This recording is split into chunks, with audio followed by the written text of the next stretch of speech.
ओम नमः शिवाय। जिस प्रकार इस ब्रह्मांड का न कोई अंत है और न ही कोई शुरुआत, उसी प्रकार शिव अनादि हैं। संपूर्ण ब्रह्मांड शिव के अंदर समाया हुआ है। आइए श्रवण करते हैं सोमवार व्रत कथा। प्राचीन काल की बात है। एक नगर में एक बहुत धनवान साहूकार रहता था, जिसके घर में धन की कमी नहीं थी, परंतु उसको एक बहुत बड़ा दुख था कि उसके कोई पुत्र नहीं था। वह इसी चिंता में दिन रात लगा रहता था। वह पुत्र की कामना के लिए प्रत्येक सोमवार को शिव जी का व्रत और पूजन किया करता था तथा सायंकाल को शिव मंदिर में जाकर शिव जी के सामने दीपक जलाया करता था। उसके इस भक्ति भाव को देखकर एक समय पार्वती जी ने शिव जी महाराज से कहा कि महाराज, यह साहूकार आपका अनन्य भक्त है और सदैव आपका व्रत और पूजन बड़ी श्रद्धा से करता है। इसकी मनोकामना पूर्ण करनी चाहिए।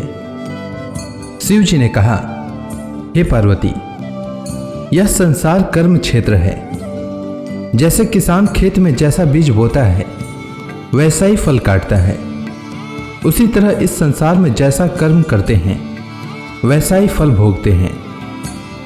पार्वती जी ने अत्यंत आग्रह से कहा, महाराज, जब यह आपका अनन्य भक्त है और इसको अगर किसी प्रकार का दुख है तो उसको अवश्य दूर करना चाहिए, क्योंकि आप सदैव अपने भक्तों पर दयालु होते हैं और उनके दुखों को दूर करते हैं।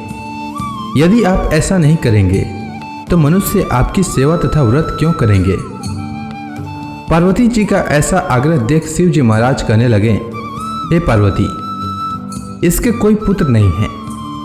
इसी चिंता में यह अति दुखी रहता है। इसके भाग्य में पुत्र न होने पर भी इसको मैं पुत्र प्राप्ति का वर देता हूँ, परंतु यह पुत्र केवल 12 वर्ष तक जीवित रहेगा।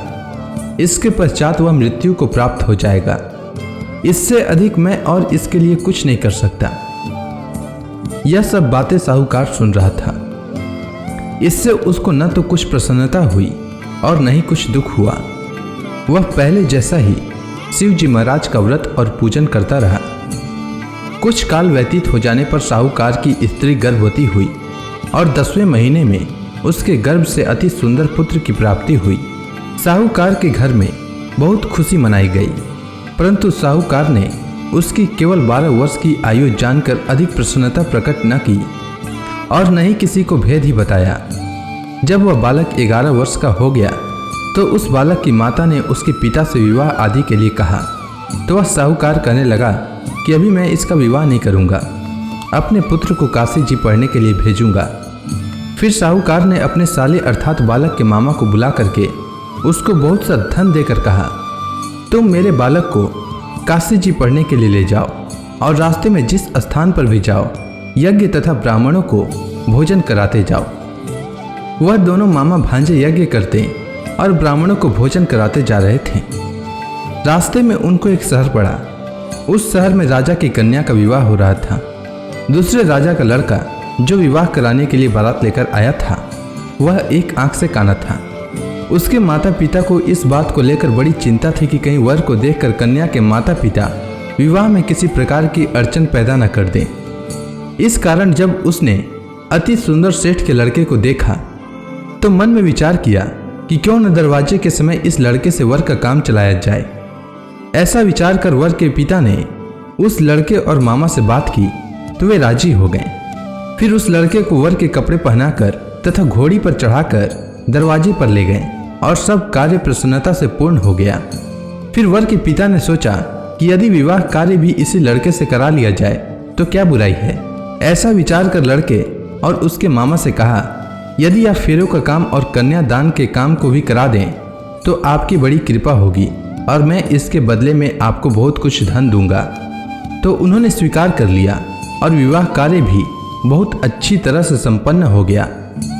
परंतु जिस समय लड़का जाने लगा तो उसने राजकुमारी की चुंदड़ी के पल्ले पर लिख दिया कि तेरा विवाह तो मेरे साथ हुआ है, परंतु जिस राजकुमार के साथ तुमको भेजेंगे वह एक आंख से काना है और मैं काशी जी पढ़ने जा रहा हूँ। लड़के के जाने के पश्चात उस राजकुमारी ने जब अपनी चुंदड़ी पर ऐसा लिखा हुआ पाया तो उसने राजकुमार के साथ जाने से मना कर दिया और कहा कि वह मेरा पति नहीं है, मेरा विवाह इसके साथ नहीं हुआ है, वह तो काशी जी पढ़ने के लिए गया है। राजकुमारी के माता पिता ने अपनी कन्या को विदा नहीं किया और बारात वापस चली गई। उधर सेठ का लड़का और उसका मामा काशी जी पहुंच गए। वहां जाकर उन्होंने यज्ञ करना और लड़के ने पढ़ना शुरू कर दिया।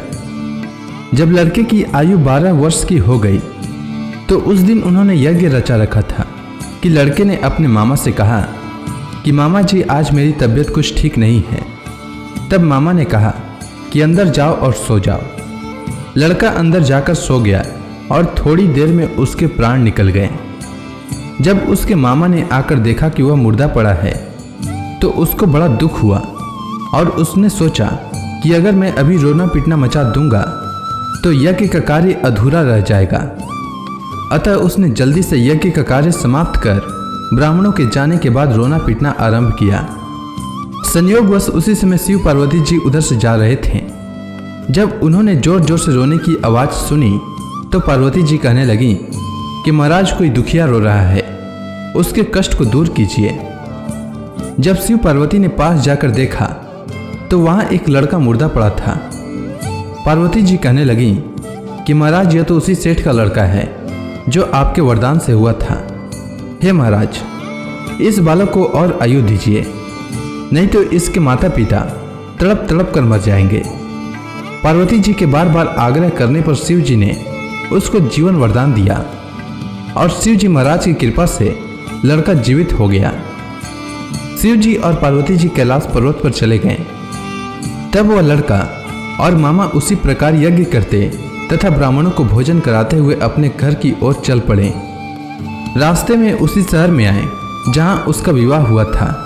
वहां पर आकर उन्होंने यज्ञ आरंभ कर दिया तो उस लड़के के ससुर ने उसको पहचान लिया और अपने महल में ले जाकर उसकी बड़ी खातिर की। साथ ही बहुत से दास दासियों सहित आदर पूर्वक लड़की और जमाई को विदा किया। जब वह अपने शहर के निकट आए तो मामा ने कहा कि मैं पहले तुम्हारे घर जाकर खबर कर देता हूँ। जब उस लड़के का मामा घर पहुंचा तो लड़के के माता पिता घर की छत पर बैठे थे और यह प्रण कर रखा था कि यदि हमारा पुत्र सकुशल लौट आया तो हम राजी खुशी नीचे आ जाएंगे, नहीं तो छत से गिरकर अपने प्राण खो देंगे। इतने में उस लड़के के मामा ने आकर यह समाचार दिया कि आपका पुत्र आ गया है, तो उनको विश्वास नहीं हुआ। तब उसके मामा ने शपथ पूर्वक कहा कि आपका पुत्र अपनी स्त्री के साथ बहुत सारा धन लेकर आया है। तो सेठ ने आनंद के साथ उसका स्वागत किया और बड़ी प्रसन्नता के साथ रहने लगे। इसी प्रकार से जो कोई भी सोमवार के व्रत को धारण करता है अथवा इस कथा को पढ़ता या सुनता है उसकी समस्त मनोकामनाएं पूर्ण होती है। उम्मीद है आपको सोमवार व्रत की कथा अच्छी लगी होगी। अगर आपको यह वीडियो अच्छी लगी हो तो कमेंट सेक्शन में ओम नमः शिवाय लिखना न भूलें। धन्यवाद।